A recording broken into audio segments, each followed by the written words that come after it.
The rumble in Jubilee over the Mau is only the latest round of an on and off political fallout that has often been greeted any attempts to evict squatters from the forest. Oh, the current standoff, seemingly fueled by 2022 succession politics, has put the government in an awkward position with its key figures speaking at cross purposes. That's right. Now, Sam Gituku takes a look at the political bubble that has clouded what is otherwise a legitimate conversation question.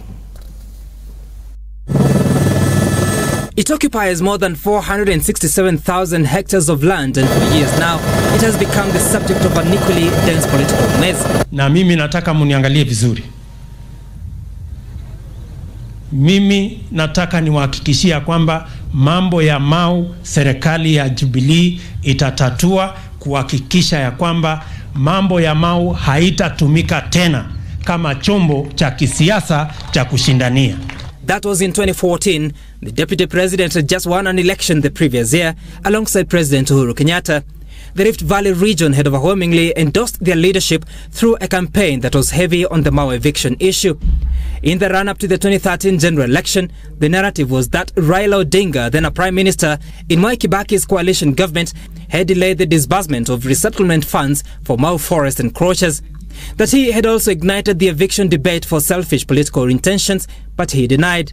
I will not be intimidated. Speaker, I will not be blackmailed as a speaker, because what I'm doing, I know I'm doing it in the interest and the best interest of this nation, Mr. Speaker. And I say that I'm prepared to pay the political price, Mr. Speaker.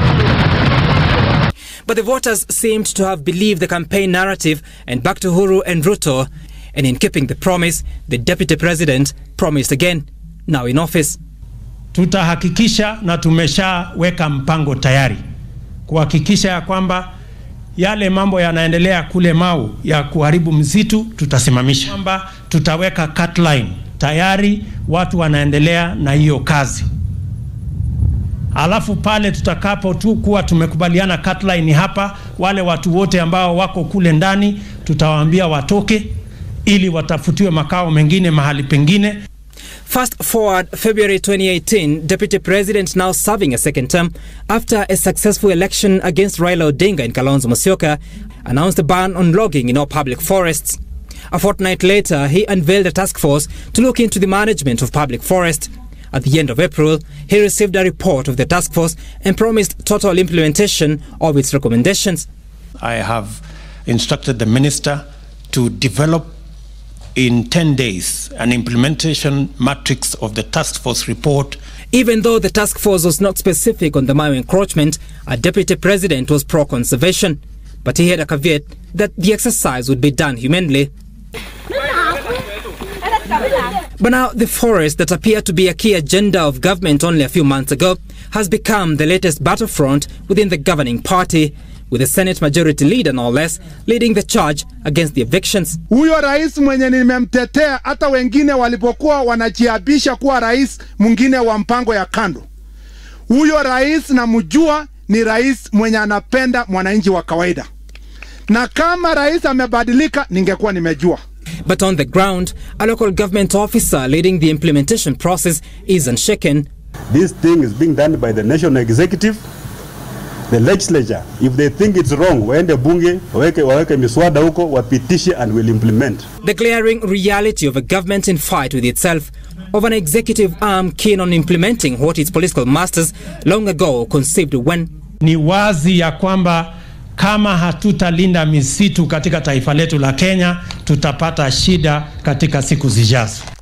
The president and even his deputy have remained silent over the ongoing row, but the politicians from their own respective corners of the party are tearing each other apart. Sasa hii madharau aina gani?